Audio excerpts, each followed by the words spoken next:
Hi friends, আমরা আগের ক্লাসে ইন্টারন্যাশনাল ডেভেলপমেন্ট অ্যাসোসিয়েশন নিয়ে পড়াশোনা করেছি, জানলাম। আজকের ক্লাসে থাকছে ইন্টারন্যাশনাল ফাইন্যান্স কর্পোরেশন বা হচ্ছে আইএফসি, আর হচ্ছে এমআইজিএ। এমআইজিএ অর্থ হচ্ছে মাল্টিল্যাটারাল ইনভেস্টমেন্ট গ্যারান্টি এজেন্সি। ঠিক আছে, তো চলো আমরা দেখি আমরা কোথায় আছি। আমরা পড়ছিলাম যে ওয়ার্ল্ড ব্যাংক গ্রুপ সম্বন্ধে। তো এটার তিনটে সেগমেন্ট, একটা হচ্ছে about world bank group, 2 number হচ্ছে ওয়ার্ল্ড ব্যাংকের বিভিন্ন সাব ব্রাঞ্চ, যেগুলো ছোটো ছোটো ব্যাংক, মানে ওয়ার্ল্ড ব্যাংকের সাপেক্ষে ধরলাম আর কি, যেসব ব্যাংকের সাহায্যে ওয়ার্ল্ড ব্যাংক গঠিত হয়েছে সেই সম্বন্ধে কিছু তথ্য। আর ওয়ার্ল্ড ব্যাংক গ্রুপ বা ওয়ার্ল্ড ব্যাংক যেসব রিপোর্ট, ইম্পর্টেন্ট রিপোর্ট বাৎসরিকভাবে পাবলিশ করে সেই সব সম্বন্ধে পড়বে। তো আজকের ক্লাসে আমরা যে ওয়ার্ল্ড ব্যাংক যেসব ব্যাংকগুলো নিয়ে তৈরি সেসব নিয়েই পড়ছি। তার মধ্যে তিনটে আমরা কমপ্লিট করে ফেলেছি। আজকের ক্লাসে থাকছে ইন্টারন্যাশনাল ফাইন্যান্সিয়াল কর্পোরেশন বা আইএফসি এবং মাল্টিল্যাটারাল ইনভেস্টমেন্ট গ্যারান্টি এজেন্সি, এই দুটো জিনিস থাকছে। প্রথমে থাকছে আমাদের ইন্টারন্যাশনাল ফাইন্যান্স কর্পোরেশন। আমরা লক্ষ্য করেছি যে আইবিআরডি এরা কিন্তু মিডল ইনকাম এবং লো ইনকাম কান্ট্রিকে লোন দিচ্ছিল আর এদের অর্থনৈতিক উন্নতির জন্য। অপরদিকে ইন্টারন্যাশনাল ডেভেলপমেন্ট অ্যাসোসিয়েশন বা আইডিএ এরা কোনো দেশের মানে কি খুবই দরিদ্রতা যে পূর্ণ যেসব দেশ আছে তাদেরকে অর্থ সাহায্য দেওয়া বা খুব কম সুদের লোন দেওয়া বা বিনা সুদের লোন দেওয়া বা ক্রেডিট দেওয়া, এইসব কাজ করছিল এবং সঙ্গে সামাজিক দায়িত্ব পালন করছিল। আর আইসিএসআইডি যেগুলো মানে ইন্টারন্যাশনাল যেগুলো প্রবলেম হয় ট্রেডিংয়ের সময় বা হচ্ছে যে সেটেলমেন্ট ইনভেস্টমেন্টের সময় যেসব ডিসপুট হয় সেগুলোকে মানে দেখাশোনা করছে। আর এই ক্ষেত্রে ইন্টারন্যাশনাল ফাইন্যান্স কর্পোরেশন হচ্ছে যেসব মানে ট্রেডিং করার সময় প্রাইভেট কোম্পানির এদের দেখভাল করছে। তো এগুলোদেরও তো দেখতে হবে, নাহলে তো চলবে না, মানে অর্থনীতি ভেঙে যাবে। শুধুমাত্র সামাজিক সেবা দিলেই হবে না বা কম ইনকাম যাদের আছে তাদের দিলেই হবে না, এদের সঙ্গে সঙ্গে যারা বেশি ইনকাম করছে বা তাদের ট্রেডিং যেন মানে কি ভালো হয়, যাদের সাহায্যে অনেক পরিমাণ মানুষ জীবিকা নির্বাহ করছে, তাদের ক্ষেত্রেও দেখতে হবে। এই ক্ষেত্রে ইন্টারন্যাশনাল ফাইন্যান্স কর্পোরেশন কিন্তু এগিয়ে আসে। যা এরা কিন্তু গভর্নমেন্টকে অন্যান্য মানে কি আইবিআরডি যেমন গভর্নমেন্টকে লোন দিচ্ছিল, কিন্তু এখানে যে আইএফসি গভর্নমেন্টকে লোন দেয় না, সেই জায়গাতে প্রাইভেট কোম্পানিকে লোন দেয়।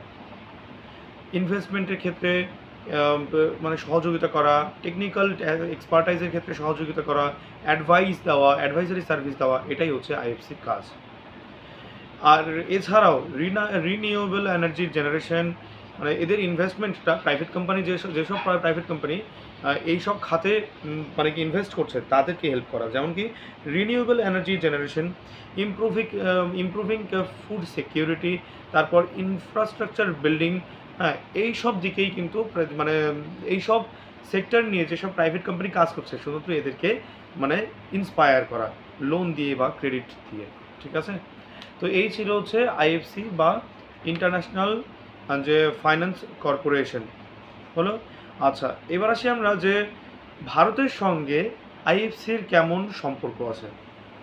এখনও পর্যন্ত যে আইএফসিতে ইন্ডিয়া বেশ প্রচুর পরিমাণে ইনভেস্ট করেছে, ইভেন আইএফসিও ইন্ডিয়াতে বেশ ভালোই ইনভেস্ট করেছে এবং রেকর্ড ইনভেস্টমেন্ট হয়েছে দুপক্ষ থেকেই। ঠিক আছে, আচ্ছা, এছাড়াও মাসালা বন্ডে বা রুপি বন্ডে আইএফসি ইনভেস্ট করেছে।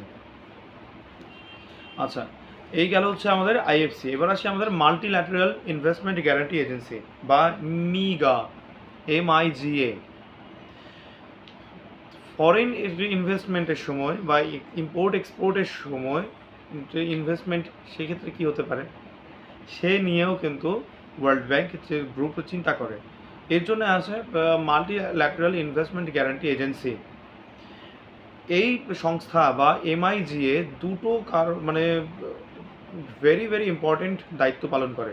প্রথমটা আসি ফরেন ডিরেক্ট ইনভেস্টমেন্টের। ধরো তুমি বিদেশে ইনভেস্ট করতে যাচ্ছ, কিন্তু ওখানকার পলিটিক্যাল এজেন্ডা খুব খারাপ অবস্থা, যে তারা সেই যেখানে তুমি ইনভেস্ট করছো সেই কোম্পানিতে প্রচুর পরিমাণ হচ্ছে চাঁদা শুল্ক মানে তুলে নিচ্ছে, মানে বা তাদের হচ্ছে জমি বাজেয়াপ্ত করে নিচ্ছে, বা যুদ্ধ হলো, সিভিল ডিস্টারবেন্স হলো, হ্যাঁ, অভ্যন্তরীণ প্রবলেম হলো, মানে কি এই যে কয়েকদিন আগে আমরা দেখলাম যে ইসরায়েলে প্রচুর মিসাইল পড়লো, ইসরায়েলও মিসাইল ছুড়েছে, যে এরকম করে তুমি যে কোম্পানিতে ইনভেস্ট করেছো সেখানেই ঝামেলা হয়ে গেছে, তখন কি হবে?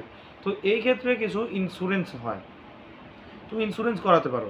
তো মানে এমআইজিএ মূলত এটাই করে, যাতে তুমি ইনভেস্ট করছো কিন্তু তুমি যাতে সেফ থাকো, একটা ইন্স্যুরেন্স করে নিলে তুমি সেখান থেকে, সেই ব্যাংকের থেকে। তো এরকমভাবে সেবা দিতে পারে। অথবা আরেকটা রাস্তা হয় যে ফরেন ডিরেক্ট ইনভেস্টমেন্টে তুমি যখন ইনভেস্ট করতে যাচ্ছ তখন তোমাকে হেল্প করলো ক্রেডিট এনহান্স করা, যে তোমাকে মানে ক্রেডিটের অ্যামাউন্টটা বেশি বাড়িয়ে দিল। তুমি ধরো একটা 1 মাস বা 1 বছরের জন্য টাকাটা নিয়েছো, যদি তুমি 1 বছরের মধ্যে টাকাটা মানে শোধ করতে পারো, তোমাকে মানে কি সুদটা দিতে হচ্ছে না, ফ্রিতেই তোমার কাজ হয়ে যাচ্ছে। কিন্তু তার থেকে বেশি সময় ধরে তুমি যদি মানে যা তুমি কথা দিয়েছো যতদিনের মধ্যে তুমি রিটার্ন করবে, তার থেকে যদি তুমি বেশি সময় করো তাহলে তোমার কিন্তু সুদ দিতে হবে। এটাই হচ্ছে MIGA। তার মানে ক্রেডিট এনহ্যান্সমেন্ট গ্যারান্টি দিচ্ছে কোন সময়? ক্রস বর্ডার প্রাইভেট সেক্টর ইনভেস্টমেন্টের সময়, ঠিক আছে, বা ইনভেস্টরদেরকে অথবা লেন্ডারকে। তাহলে আরেকবার বলছি কি কি করে মাল্টিল্যাটারাল ইনভেস্টমেন্ট গ্যারান্টি এজেন্সি? এরা করে কি মানে ইন্স্যুরেন্স করিয়ে নিতে পারে যখন ফরেন ডিরেক্ট ইনভেস্টমেন্ট তো তুমি করছো সেখানে যাতে কোনো রিস্ক না আসে। আর আরেকটা কি, যে ক্রস বর্ডার ইনভেস্টমেন্ট বা লেন্ডিংয়ের সময় বা প্রাইভেট সেক্টর ইনভেস্টমেন্টের সময় ক্রেডিট এনহ্যান্সমেন্ট গ্যারান্টি প্রদান করছে, মানে ক্রেডিট কার্ড বা অনেক বেশি পরিমাণ ক্রেডিট দিচ্ছে। এটাই হচ্ছে MIG এর কাজ। আচ্ছা, তো MIG এর সঙ্গে ইন্ডিয়ার কেমন সম্পর্ক আছে?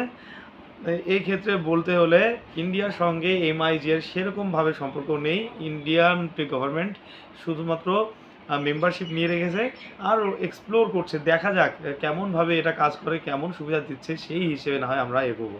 ঠিক আছে, তো আজকের ক্লাসে এটাই ছিল যে ইন্টারন্যাশনাল ফাইন্যান্স কর্পোরেশন এবং মাল্টিল্যাটারাল ইনভেস্টমেন্ট গ্যারান্টি এজেন্সি। ঠিক আছে, নেক্সট ক্লাসে আমরা আরও ইনফরমেটিভ টপিক নিয়ে আসবো। আজকে এই পর্যন্তই থাক। অল দ্য বেস্ট, ভালো করে পড়ো, বাই।